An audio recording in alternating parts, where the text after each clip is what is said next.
Урматтуу мекендештерим, бүгүн 25 марттан баштап өлкөбүздүн айрым шаар аймактарында өзгөчө абал режими күчүнө кирди.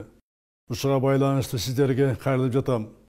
Дүйнөдө коронавирус инфекция тарай баштаган мезгилден тартып, кырдаалды көзөмөлгө алганбыз. Коопсуздук кеңешинин жабык жана ачык тартипте бир нече ирет жыйын өтүп, бул маселе менин жеке көзөмөлүмдө.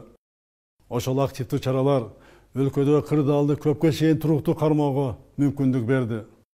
Азыр адамдардын өз ара карым катнашы тыгыз, байланышы ыкчам болуп турган заманда бул илдет башка өлкөлөр сыяктуу эле март айында бизге да жетти. Коронавирус илдетинин жайылышына жол бербөө үчүн өткөндүн бүткүл аймагына 22 марттан тарта өзгөчө кырдаал режимин киргиздик. Бирок эрежелерди бузган, тартипти сактабаган учурлар катталууда.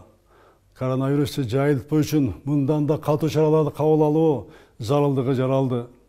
Ошондуктан конституциялык укугума таянып, Жалал Абад, Ош, Бишкек шаарларына жана Сузактын Оокат Кара Суу райондоруна 25 марттан 15 апрелге чейин өзгөчө абал киргизүү жөнүндө жарлыкка кол койдум. Жарлыкка ылайык жарандарыбыздын журум-турумун, мекемелердин иштөөсүнүн өзгөчө режими киргизилет.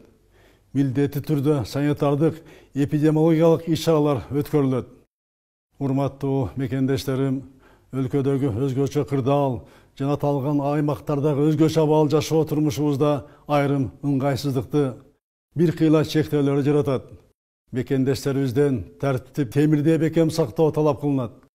Бул илдеттин мындан ары жайылып кетишин болтурбоо максатында мамлекеттик органдар, жергиликтүү бийлик бардык милдеттерди аткарып жатат. Врачтарыбыз, чек ара жана милиция кызматкерлери күнү түн иштөөдө.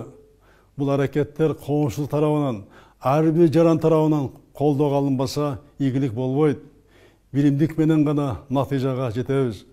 Биздин ден соолугубуздун сакчылыгында тургандарды, урматтуу мекендештерим, баарыбыз колдошубуз керек. Эпидемиологиялык кырдаалдын начарлоосуна жол бербей, өзгөчө кырдаалдын жана өзгөчө абалдын талаптарын кынтыксыз аткаруу, алардын эмгегине чоң колдоо болот. Дүйнө жүзүндө вакцина табуу үчүн тынбай изилдөөлөр жүрүп жатат. Бирок азыр коронавирус илдетине каршы бир гана эффективдүү каражат бар. Бул тартип, биримдик, санитардык гигиеналык талаптарды так сактоо. Бүгүнкү чоң сыноого келген күндөрү тартипти сактоо ар бирибиздин атуулдук милдетибиз.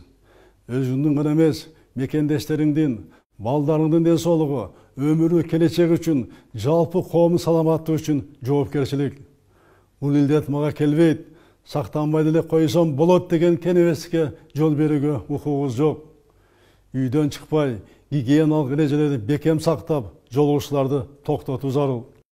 Чет өлкөдөн келгендер обсервацияда же дарыланууда болсоңор, өзүн билемдик менен ал жерди таштап кетүүгө тыюу салынат. Илдетке чалдыккандар менен байланышта болгондор издетпей, телефон аркылуу өзүңөр кабар бергиле. Үйдө карантин эжесинде бекем сактаңыздар. Ким бул талаптарды аткарбаса, өзүнө гана эмес, жалпы элге жасаган кыянатчылыкка барган болот. Мындай жоопкерчиликке каршы катуу жаза колдонулат. Элибизде бекеринен Кудай да сактанганды сактайт деп айтылбайт. Урматтуу мекендештерим, эл аман болсун, эл арасында мен аман болоюн деген тилектештик менен жашоонун мезгилинде турабыз. Баарыңыздарга кайрылам.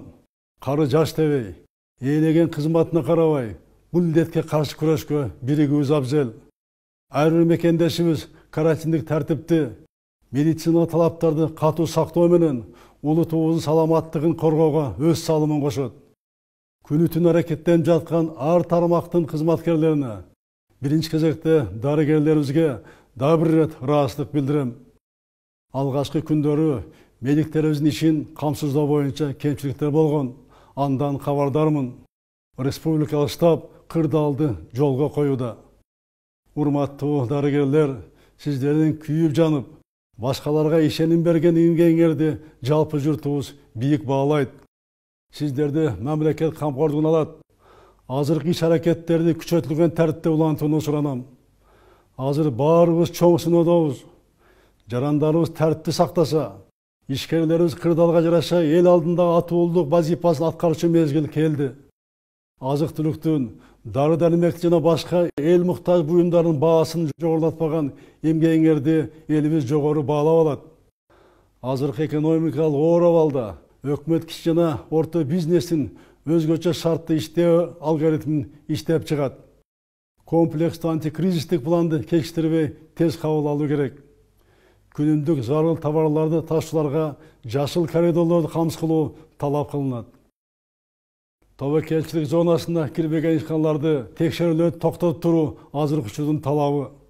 Зыянга учураган ишкерлердин кредиттеринин мөөнөттөрүн узартуу, штрафтарын токтотуу чечим кабыл алынды. Саясий, мамлекеттик ишмерлерди, массалык маалымат каражаттарын, жарандай активисттерди сөзгө абдан аяр мамиле кылууга чакырам.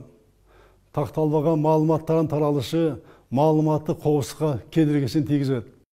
Ошондуктан мамлекеттик штабтардын гана билдирүүлөрүнө таянып, коомдук дүрбөлөң салган маалыматтарды таратуудан алыс болууну өтүнөм. Урматтуу мекендештерим, учурда мамлекеттик органдар илдетке каршы жана экономика көйгөйлөрдү чечүү үчүн бардык милдеттерди аткарып жатат. Кырдаал катуу көзөмөлдө турат.